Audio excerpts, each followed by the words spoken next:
안녕하세요 여러분, 세상 돌아보기입니다. 오늘은 24년 6월 5일이고 수요일입니다. 오늘 정치논평국지로 하나 골랐고요. 제목에서 보신 것처럼 저는 한반도에 군사적 긴장이 급속도로 고조되고 있다. 여기에는 현재 정부의 대응이 크게 기여를 했다. 북한 탓을 하지만 그게 아니다. 이 최근의 움직임의 그 원인 제공자는 남쪽에 있다. 그리고 이런 이제 원인 제공, 그리고 중국과의 관계 개선, 이런 것들이 미국이 과연 바라는 바냐? 저는 세상 돌아보기는 전혀 아니라고 생각을 합니다. 자, 이게 너선 아니면 기존에 진행되고 있던 지금 동북아 정세가 뭐 전 세계가 회오리긴 합니다만은 그 회오리가 도는 속도를 가속도를 훨씬 올린다. 윤석열은 본인이 살기 위해서 그렇게 하는 것이지만 결과적으로는 부메랑이 돼서 상황이 악화된다. 저는 이런 느낌을 받아요. 여러분도 한번 같이 생각해 보셨으면 좋겠습니다. 볼게요. 자, 9.19 군사합의 효력 완전 정지. 지난번에도 부분적으로 정지시킨 건 우리였죠. 그거 뭐 폐기했다. 신뢰 회복될 때까지. 이것은 우리 입맛대로 한다는 것이니까 폐기라는 말을 쓰기가 부담스러워서 이렇게 했다고 저는 그렇게 생각을 합니다. 가장 큰 이제 이게 문재인 정부 때 한 것이고, 뭐 뒤에도 나오겠습니다만 윤석열 정부가 들었을 때부터가 이전 정부가 너무 말랑말랑해서 뭐 북한과는 협상이 없다. 빨갱이들하고는 무조건 전쟁이다. 힘으로 눌러야 된다. 뭐 그런 생각을 가지고 왔었던 거잖아요. 이건 분명하죠. 그걸 지지해서 윤석열에게 표를 주신 분도 있으실 거예요. 북한한테 놀아난다고 생각하셨던 분들이.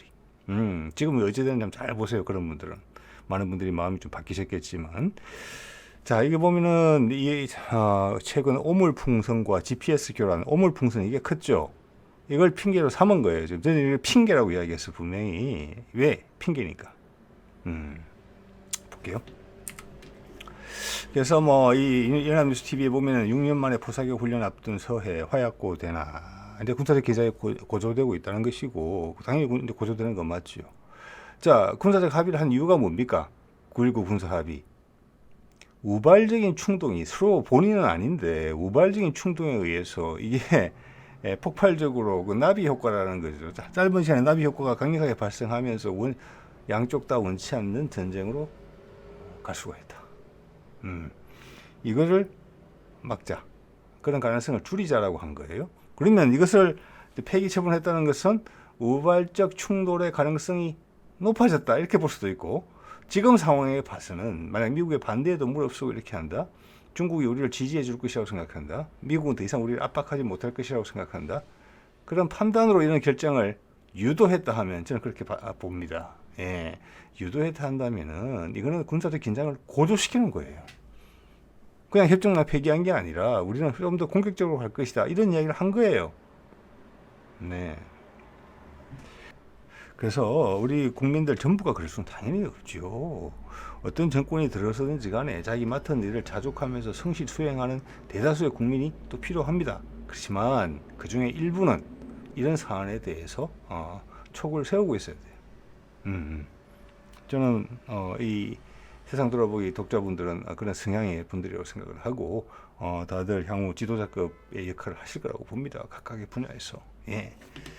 자, 이게 보면은 VOA가 이 사안에 대해서 보도를 한 건데 그 중에 한국의 조한범 박사라는 사람이 있어요. 누군지 모르겠습니다. 그가 말한 내용을 한번 보세요. 이런 거에서 왜곡된 모순을 발견하지 못하면 우리는 안 된다고 생각합니다. 볼까요? 지금 한국이 9.19 군사합의를 준수하고 이성적으로 행동한다는 얘기는 북한이 전쟁 관계를 규정한 상태에서 도발을 하는데 대응하지 않겠다는 것과 같거든요. 따라서 단계적으로 대응할 수밖에 없다. 따라서 9.19 군사합의 전면 효력 정지는 북한이 자초한 측면이 있다. 이렇게 볼 수 있죠. 말이 안 되는 소리죠. 여기 보면은 북한이 이미 뭐 작년 11월 경에 우리는 전쟁 상태다. 파기한다는 이야기는 안 했겠죠. 전쟁 상태다라고 이야기를 했기 때문에 이건 뭐 당연한 수순이다. 그러면 그때 왜 안 했을까요? 그거 정말 진지하게 받아들였다면은 그때 했어야죠. 당장. 왜 시차를 두고 지금 합니까? 풍선을 빌미로. 그건 지금 시점이 그게 필요하기 때문에 그런 거죠. 남한 정부한테. 자, 북한이 그런 반응이 나올 걸 알고 여기 보면 내용에 그런 게 나와 있어요. 북한이 제일 싫어하는 게 확성기 방송이다. 대북 방송 그것도 뭐 재개할 것 같다. 후속 조치 계속할 거다. 이런 이야기 나오고 있고 이거는 국가안보실에서 체계적으로 준비하는 거예요. 그 체계의 얼개에 대해서 제가 추정하는 바를 한번 말씀드리려는 거예요. 이렇게 하면 이렇게 나올 거다라는 걸 알고 있어요. 즉 우리가 먼저 전단을 보냈잖아요. 몇 년 만에. 북한이 확성기 방송보다 더 싫어하는 게 북한으로 날아오는 전단입니다. 예. 자, 그걸 했고 북한이 반응을 당연히 어떤 반응이 나올 거는지 알았을 거예요. 그 예상하던 반응이 나오자 그걸 빌미로 폐기를 선언하는 거죠. 후속 조치하겠다.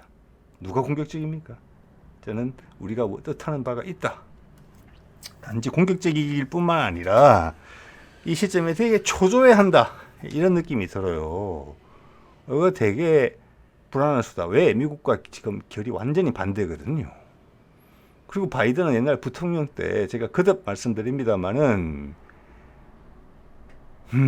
박근혜가 중국에 가서 붙고 중국과 러시아를 끌어들여서 미국을 배제한 채 남북 문제를 해결하려는 부분이 있었어요. 흡수 통일이겠죠. 예, 그리고 미국을 이용하려고 했어요. 남북 통일을 촉진시키는데 엿먹이려고 한 거죠. 그거의 재판으로밖에 안 보이거든요. 훨씬 더 급진적으로, 그때보다 훨씬 더 중요한 상황이 지금은 박근혜 있을 때만 해도 지금처럼 패권 경쟁이 첨예하지 않았습니다. 오바마 때잖아요. 첨예해진 것은 트럼프 때문에 들어서면서부터 첨예해진 거예요. 그때부터 미국이 중국한테 지는 부분이 계속 생기게 된 거예요. 트럼프, 바이든 넘어오면서 지금 물가까지 감안한 GDP에서 PPP라고 그러죠. GDP, PPP에서 이미 중국이 미국을 넘어서고 있고 그 격차가 벌어지고 있죠. 거기다가 러시아하고 전쟁을 하면서 러시아와 중국이 주축이 된 브릭스가 힘을 받고 있어요. 그것 때문에 서방의 많은 무역 제재가 러시아에 효과가 없었어요. 그건 거꾸로 브릭스라는 체계가 세계 많은 국가한테 미국의 달러 체제가 아닌 다음에도 미국의 말을 듣지 않아도 우리가 숨쉴 공간이 생겼다는 것을 암묵적으로 알려줬어요. 이미 미국은 우크라이나 전쟁에서 진 거고 러시아가 가장 큰 기여를 했어요. 거기에. 자, 그런 상황에서 미국이 밀리고 있는 걸 직감하고 있는 상황에서 이 패권 전쟁을 지면은 미국은 나락이라는 걸 알고 있기 때문에 그 시점이 째깍째깍 다가오는 거잖아요. 시한폭탄처럼. 그래서 지난번 박근혜가 중국 가서 그렇게 한반도 문제 해결권을 미국이 아닌 너희들과 해결하고 싶다. 너희들이 새로운 세력이 될 거다. 맞긴 맞지만 타이밍을 잘못 잡았죠. 그때도 미국이 엄청나게 분노했는데 지금은 그때보다 분노의 레벨이 제곱, 세제곱인 수준에서 이런 결정들을 한다. 저는 감히 그렇게 봅니다. 여러분 다르게 생각하실 수 있어요. 다른 시나리오 있을 수 있습니다. 그렇지만 제가 생각하는 시나리오의 한 범위 내에서는 이것이 가장 그럴듯한 시나리오입니다. 예. 전형적으로 시비를 거는 그잖아요. 나몰랑 이런 표현이죠. 자, 이거 보세요. 자, 취임 후 100일인가 광복절 경축식에서 이런 말 했죠. 그때 담대한 구상 이야기 할 텐데 그 전까지 무슨 이야기 했습니까? 대통령 되기 전에 킬체인을 이용해 선제 타격한다. 김정은을 솎아내겠다. 이렇게 이야기했어요. 예. 자, 그런 마음을 갖고 대통령이 됐고 그 다음부터 무슨 대화가 있었습니까? 대화의 시도는 전혀 없었죠. 남한과 미국이 합치한 무력 시위만 있었고 미국의 무력 시위는 남한의 호전성을 알고 있었기에 그것을 단속하는 그런 과정의 한 부분이었다고 제가 계속 말씀드리고 왔습니다. 물론 미국은 여러 가지 기회를 보죠. 그래서 매년 한 번씩 종전선언 분위기를 띄웠고 윤석열이 펠로시를 거부하자 이렇게 단속을 해서 결국 그 담대한 구상을 받아냈지만 이때 말뿐이었다는 건 여러분 다 아시는 거죠. 이런 말을 왜 했을까? 이제는 명약관화하죠. 미국의 압박에 의해서 했다. 즉 미국이 이걸 원하고 있다. 그런데 미국의 태도가 2년 만에 바뀌었겠습니까? 2년이 채 안 됐어요 지금. 그 사이 미국의 태도가 바뀌었겠습니까? 아닙니다. 미국은 그 어느 때보다도 북미 종전선언의 카드를 더 심각하게 만지작거리고 있어요. 푸틴이 방북에 그걸 의미하는 것이고 바이든은 재선을 해야 돼요. 트럼프를 모든 공격을 통해서 트럼프를 약화시키고 있지만 트럼프한테 밀리고 있어요. 그렇다고 트럼프한테 유죄 판결을 내리게 해서 트럼프가 대통령 후보로 못 나오게 한다? 그러면 미국의 폭력성, 지난번에도 국회에서 난임한 거 보셨죠? 그거보다 훨씬 큰 사건이 발생할 수 있어서 내전으로 갈 수 있어요. 미국이라는 나라는. 그래서 저는 그럴 가능성 솔직히 좀 낮다고 봅니다.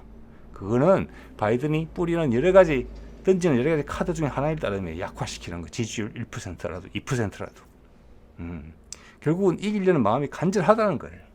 예. 자, 그럼 이때보다 더 강해요. 근데 우리 윤석열의 행보는 정반대예요.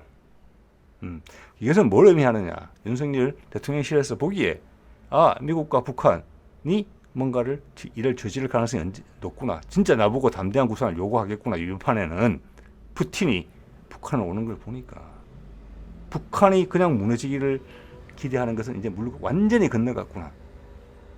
그리고 우리가 미국한테 잘해주면 원하는 것보다 더 잘해주면 그게 윤석열 김건희 방법이죠. 포탄 팔아줘 하면 더 팔아줘. 대중국 제재한다면 더 앞서서 도와줘. 그거는 대러시아 제재도 마찬가지예요.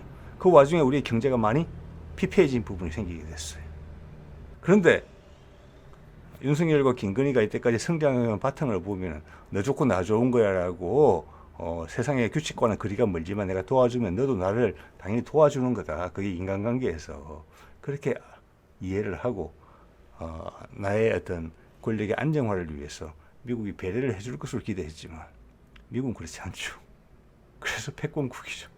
계속 그들이 원하는 것만 요구하는 거죠. 너 나한테 뭐 해줬는데 내가 너한테 거기에 대해서 보답을 해줄 가치를 못 느낀다. 난 늘 그렇게 보지 않는다. 너는 통보의 대상이다. 난 대화할 일이 있으면 문재인과 대화하겠다. 양산에 있는 말이 통하니까.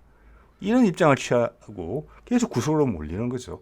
그래서 지금 큰 판을 하나 벌인 거다. 저는 이렇게 봅니다. 근데 그 큰 판이 오히려 본인을 더 옥죄인다는 말이 사실은 상당히 부드러운 표현일 수도 있는 그런 상황으로 몰고 가고 있다. 예, 처음부터 협상의 여지는 없었어요. 처음부터 전쟁하고 싶었어요. 북한을 압살해야 된다고 생각했어요. 우리끼리는 대화가 없고 전쟁을 하더라도 북한을 힘으로 눌러야 된다. 대화를 할 수 있는 대상이 아니다. 이겁니다. 예. 자, 그걸 이제 드러냈다는 거죠. 예. 더 미국으로 봤을 때는 더 불안한 상황에서 윤석열은 더 불안한 선택을 해버린 거예요. 자, 이게는 뭐냐? 중국에 붙는 게 유리하다. 미국의 바이든은 재선이 안 된다. 미국이 패권 경쟁에서 밀리게 돼 있다. 뭐 미국이 질 수 있다고 생각을 한다면 그 이유를 들이대려면 엄청나게 많아요. 여기의 핵심은 러시아의 움직임이죠. 러시아가 어디에 가서 붙느냐 이게 엄청나게 너무 커졌어요 지금. 그래서 푸틴의 방법은 어마무시하게 중요한 겁니다. 기본은 알겠죠. 북한에 도움이 되는 것이고 남한에는 불리한 거예요. 러시아와 미국이 이야기하고 그 다음 미국과 북한이 이야기하고 그 사이에 중국이 고립되는 이런 거예요. 그러면서 전 세계를 진행시키는 뭐 미래 기술 표준이랄까 이런 부분에서 정치 지형 구도랄까 이런 부분에서 중국이 고립될 수 있어요. 그렇게 판짜기가 돼야 될 거예요. 그 나머지는 어디를 통해서 형성되느냐? 명분이 있어야 돼요. 러시아가 드러내놓고 푸틴이 드러내놓고 시진핑한테 난 너 싫어 이제 너랑 안 놀아 이렇게 이야기하는 건 전혀 아니에요. 명분이 당연히 있어야 돼요.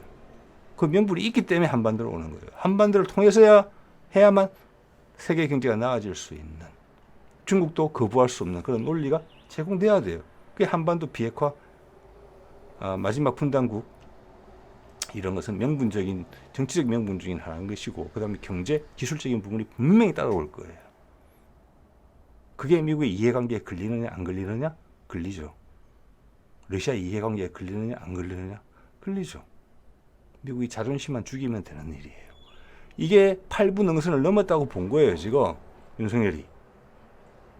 그래서 초강수를 뒀다고 저는 생각하는 겁니다. 예. 자, 풍선권으로 가보면은 그 오물이 들은 게 날라왔는데 자, 몇 년 만에 지난 24년 5월 10일 날 그러니까 지금으로 봐서 한 달 전에 탈북단체가 대북전단을 강화도 북단에서 띄워보냈다. 그에 대한 대응으로 날라온 거예요. 자, 그럼 우리 국민들의 시야가 하루살이다 이렇게 보는 거예요. 그 운인 제공 이거는 북한이 확성기 방송보다 더 싫어하는 거예요. 우리도 오물 풍선 보고 지금 남북 군사 합의까지 포기한 거잖아요. 폐기한 거잖아요. 북한도 마찬가지예요. 누가 그걸 제공했느냐? 이 정부에서 옛날 문재인 정부 때도 보면은 한나라당, 국민의힘은 여기하고 한편이었어요. 탈북단체랑 보내는 거 국민의 어떤 자유로운 의사 표현이다. 그걸 왜 막느냐? 그래서 법까지 만들었는데 그 법이 이 정부 들어와서 작년에 위헌으로 위헌 판정 받았죠. 할 수 있는 여건이 됐어요. 5월 10일 날 딱 날렸단 말이에요. 그러니까 한 보름 있다가 북한이 반응을 했죠. 예고를 하고 그 사이에 윤석열은 한중일 회의를 했고 이틀 전에 공지가 됐어요. 중국이 온다는 게 갑작스럽게 공지가 된 겁니다. 이 핵심은 말씀드렸다시피 윤석열과 중국이에요. 예, 중국이 상당히 매력적으로 느낄 수 있는 제안을 윤석열이 했다고 봅니다. 자, 이것은 지금 중국도 낌새가 이상하게 돌아간다는 눈치를 챘을 거예요. 그 중에 미국의 대중국 봉쇄에 있어서 그 천병 역할을 하는 것은 한국이에요. 그 종전선언이라는 카드는 북한까지 남한과 손을 잡으면서 한반도가 더 튼튼해지면서 중국에 대한 방어막이 된다. 미국의 편에 서주겠다라는 거고, 그 뒤에는 내색을 하지 않지만 러시아라는 존재가 등장하게 된다는 거예요. 네, 요거를 중국은 눈치챘다. 그래서 중국은 급한 마음이 있고 윤석열도 급한 마음이 있다. 예, 그래서 거래가 성사됐다 이렇게 보는 겁니다. 둘 다 급하다고 봐요, 저는. 자, 저는 이걸 통해서 역시 중국이 시야가 좁다, 세상을 보는 눈이 그렇게 생각을 합니다. 예. 자, 그때 볼게요. 지금 핵심적으로 이 다음 수순이 뭐냐 그러면은 윤석열 정부가 지금 군사적 긴장을 고조시켜서 본인들의 계획에 따라서 지금 군사 합의를 이번에 포기하기로 마음먹고 폐기한 거잖아요. 대북 전단. 그 입김이 정부하고 교감이 있었다는 것을 안기부가 뭐 하는 거겠습니까? 국정원이. 여실히 느껴지는 겁니다. 이 순서를 보면은. 네. 이거는 미국에 대한 도발이라는 걸 충분히 알고 있어요. 자, 미국이 대응을 취하기 전에 빨리빨리 움직이겠다. 이런 게 지금 깔려 있어요. 미국도 어쩔 수 없을 것이다. 이런 부분이 있거든요, 지금. 네. 자, 그때 취임 100일 담대한 구상 발표할 때 미국 ABC 기자가 이렇게 질문을 했습니다. 이때 생방송이었을 거예요. 북한 정부에 대한 인위적 정권 전복을 시도하지 않는다. NPT 체제를 존중한다. 이게 뭡니까? 핵 비확산 조약이죠. 우리는 가입돼 있어요. 북한은 거기 탈퇴하고 핵무기 개발했죠. 이스라엘도 탈퇴했죠. 그리고 개발했죠. 그리고 있다 없다 말 안 하지만 있는 거죠. 예. 그걸 존중하고 물어봤어요. 자기는 NPT 체제 존중한다. 어떤 상황이 있더라도 남한 핵무장 안 한다고 이야기를 했어요. 이게 지금 바뀔 수 있을 것 같아요. 제가 봤을 때는 지금 윤석열 정부의 핵심 마인드의 핵심의 마음속에는 우리가 핵무기만 있으면 북한한테 꿀릴 게 없다. 미국이 그것을 계속 틀어막았다. 그것을 그리고 우리 기술도 있는데 그걸 못 만들어? 기술은 당연히 있죠. 그렇지만 이전의 사례를 봤을 때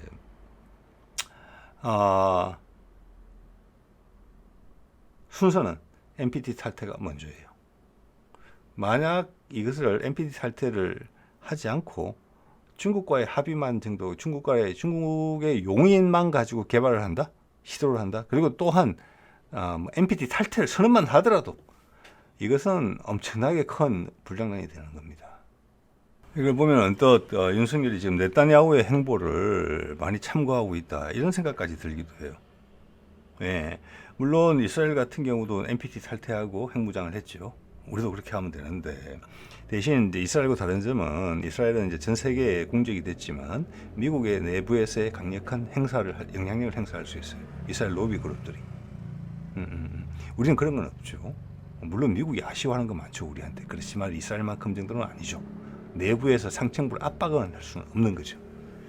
그 대안으로서 중국이라는 동아줄을 잡는 겁니다. 내부에서 여러 가지 객관적인 자료를 봤을 때 왜 중국은 계속 성장하고 있고 미국과의 격차를 벌리고 있으니까 기술적으로도 경제적으로도 그리고 시장이 크게 열릴 수 있는 1대1로라는 유라시아 대륙이라는 부분 아프리카에서 지지도가 높다. 아랍에서도 그렇다. 그러면 중국이 미국을 이기는데 한국이 어느 편을 들어주느냐에 따라서 캐스팅보트 역할을 심각하게 우리가 할 수 있다. 결정적인 요인을 제공할 수 있다. 우리의 지분이 높아질 수 있다. 그러면은 만주 시베리아 철도 통해서 러시아 통해서 유럽까지 갈 수 있다. 우리 경제 살릴 수 있다.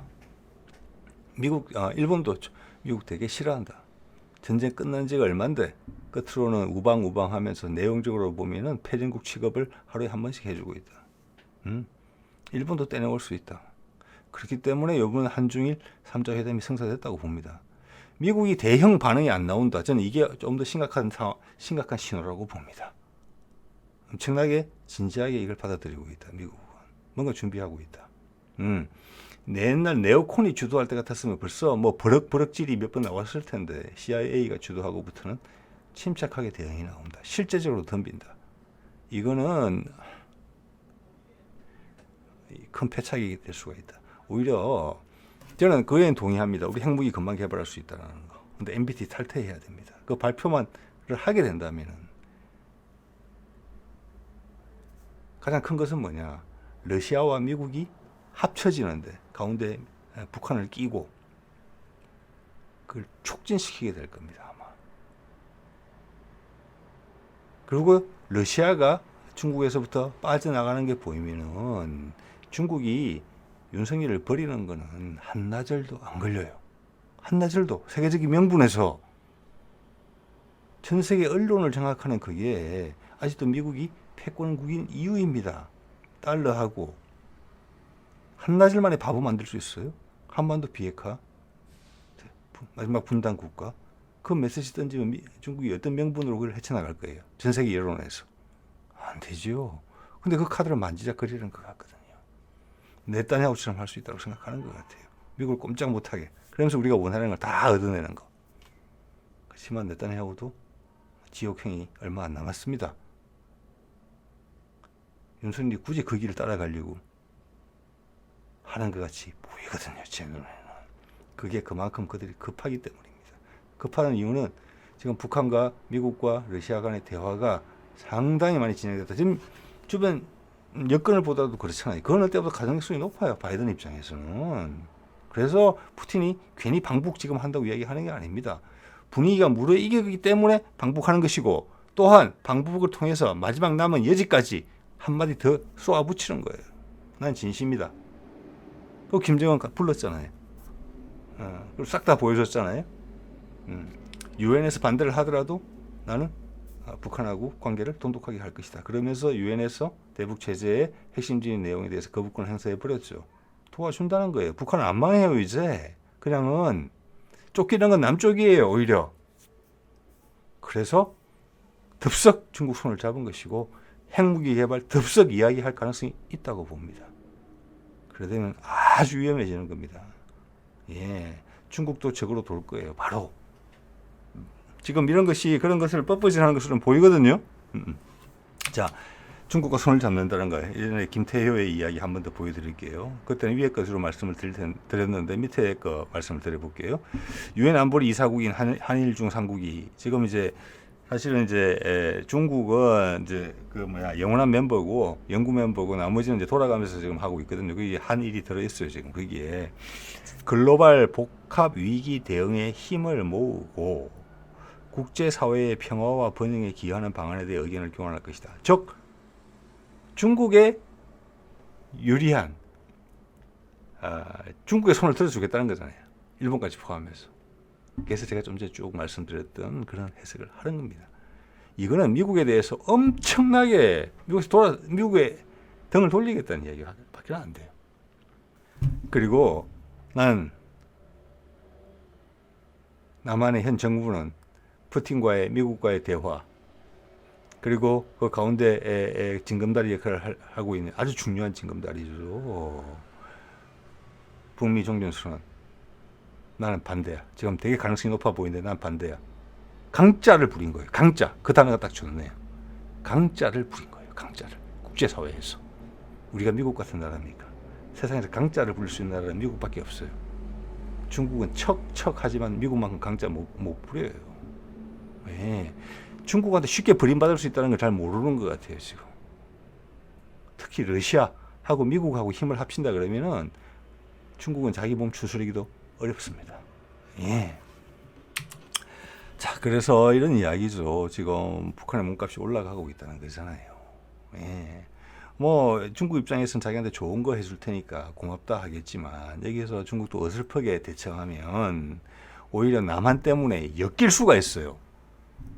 명분에 타격을 받을 수가 있어요. 크게 국제적인 지도력을 행사하는 데 있어서 구석으로 몰리는 빌미를 많이 제공할 수가 있어요. 저는 그래서 이번 한중일 회담에서 중국이 화색을 한 부분은, 반색을 한 부분은 실수다. 감히 그렇게 생각을 합니다. 예.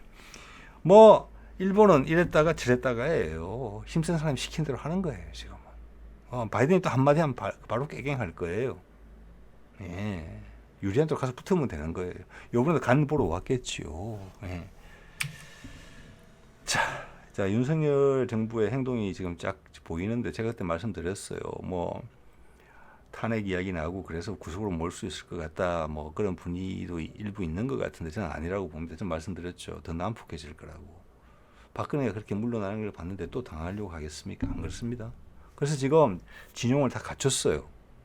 대외적으로는 반미, 중국에 가서 붙는다. 북한을 고립시킨다. 근데 작전은 박근혜 때만큼 훌륭한 것 같지는 않아요. 내부적으로는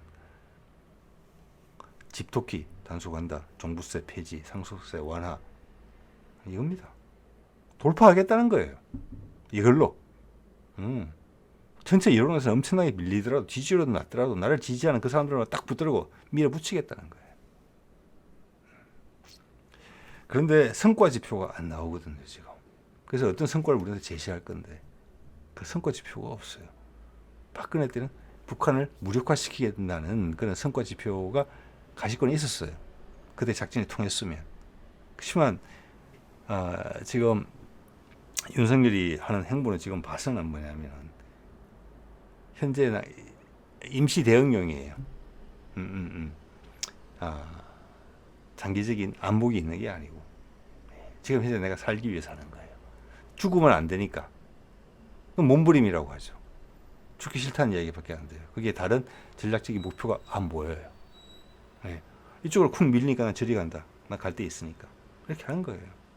그리고 나는 절대 나는 정치인 출신이 아니기 때문에 여론에 민감하지 않다. 나를 지지해 주는 사람이 있으면 그들을 계속 물고 갈 거다. 의리를 지키면서. 예. 여기에 대해서 뭐 역사관이나 우리나라의 어떤 민주 의식이랄까, 그리고 부의 어떤 균등을 통한 우리가 한 번 더 점프할 수 있는 사회적 여건. 여기 보면 부의 분배라는 것은 부자 가난한 사람만 이야기하는 게 아닙니다. 기성세대와 젊은 세대도 마찬가지예요. 남자 여자 마찬가지예요. 이 자체가 전부 다 균형이 맞아져야 돼요. 이제 그렇게 잘할 수 있는 나라가 앞으로 기회를 받을 거예요. 왜? 이게 전부 다 너무나 갈라쳐져 있기 때문에 세상이 구석으로 몰린 거고 젊은이들이 애를 안 놓는 거잖아요. 이건 그 상징이에요. 즉 최악의 방향으로 가고 있어요. 예, 긴장 고조 군사적으로. 그래서 극단적인 선택을 하고 외교적으로도 내부적으로도 엄청나게 극단적인 선택을 했어요. 나라에는 전혀 도움 안 되는 일이에요. 여기서 한 발 더 나아가서 핵무기 개발하겠다 그런다? 그럼 중국 떨어져 나갈 수밖에 없을 거예요. 그 극단적인 분위기는 혼자 고립돼서 동동동 뜯어낼 거예요. 많이 가진 자가 좀 양보하고 욕심을 조금씩 줄이라는 세상의 신호가 계속 오잖아요. 그것 때문에 우리 한계에 봉착했어요. 전 세계가 더 이상 돈이 커질 데가 없잖아요. 이 거품을 어떻게 유지할 것이냐. 놔두면 꺼진단 말이에요. 그렇다고 해서 계속 거품질을 할 수 있느냐? 더 이상 거품질을 할 데가 없어요. 그래서 미국이 이렇게 된 거잖아요, 지금.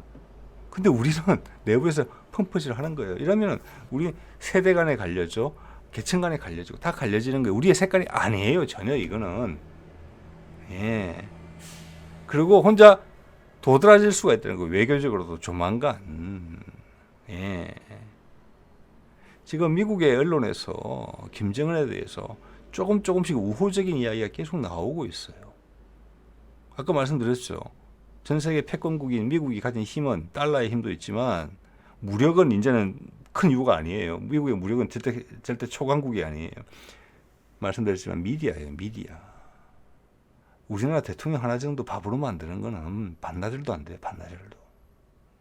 예. 그것을 생각하지 못한다. 즉 이거는 임시 방편이다. 살기 위해서. 이래 주거나 저래 주거나 마찬가지다.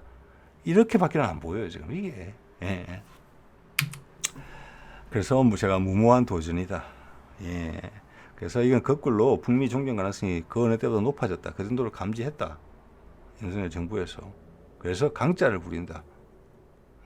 그렇게 죽을 수는 없다. 그리고 반대쪽으로 돌진했다. 쓰레기차 피하려다가 똥차에 부딪히는 수가 생깁니다. 예. 오히려 이런 행보가 중국의 실수를 유발하고 그들도 왜 지금 예민해져 있으니까 흥분해져 있고 이걸 어떻게 감당해야 될지 경험이 미숙하니까 그래서 미국을 러시아와 이야기하게 김정은과 이야기하게 더 촉진시킬 수가 있어요. 이 행보가 아주 대단한 지금 일들이 벌어지고 있다고 봅니다. 예, 오늘 이 정도 하겠습니다. 네네.